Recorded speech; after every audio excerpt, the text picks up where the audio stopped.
In this video, we're going to talk about invertebrates. Invertebrates have 6 different types: sponges, cnidarians, worms, mollusks, arthropods, and echinoderms. We're going to first start out talking about sponges and cnidarians. Talk about the characteristics of sponges, how sponges eat, the anatomy, characteristics of cnidarians, cnidarian body forms, and kinds of cnidarians. The characteristics of sponges. The kingdom, Animalia. The phylum is Porifera, otherwise known as sponges, or having pores. The simplest of all invertebrates. They have no symmetry. They're called asymmetrical. They have no tissues, no gut or nerves. If a part of a sponge is broken off, the missing part can regenerate or grow back. They're pretty amazing little creatures. How do sponges eat?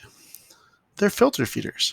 They feed on tiny plants and animals, and water carries food into the sponge through pores, otherwise called ostia. Ostia are holes on the outside of the body. Inside the sponge, collar cells remove food from the water. Collar cells are special cells that line the central cavity of the sponge, and they digest food. The water exits through an osculum. Osculum is a hole at the top of the sponge. If you watch the video over on the right-hand side, it will show you how a sponge will eat by using that fluorescent dye. It's a really cool video.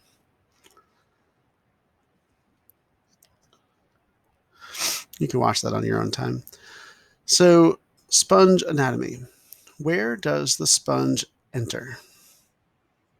Where does the water enter? So you notice that these are arrows. Water comes in through the ostia and then goes up. Where does the water exit? It goes out the osculum. What structure on the collar cell pushes the water up? Well, on these little collar cells, there's these little flagella whip-like tails that pulse back and forth that will allow water to move through the animal. So let's talk about the characteristics of cnidarians. Yes, it has a C in front of it, but it's called cnidarians. They're the kingdom Animalia. They're the phylum Cnidaria. Invertebrates that have stinging cells. Nematocysts, stinging cells that release spears into an organism when it brushes the tentacles. Some can even release poison, used for protection and to catch food, more complex than sponges. They have complex tissues, a gut, and simple nerves. These would include jellyfish, hydrozoa, sea anemones, and coral. There are 2 body forms in cnidarians. Cnidarians have one of the 2 body forms. Medusa, they swim through the water, or polyp, they're attached to the surface. Some change forms at different times in their life. So you might see like a jellyfish is a medusa, but then you look at a sea anemone, and that would be a polyp. The kinds of cnidarians.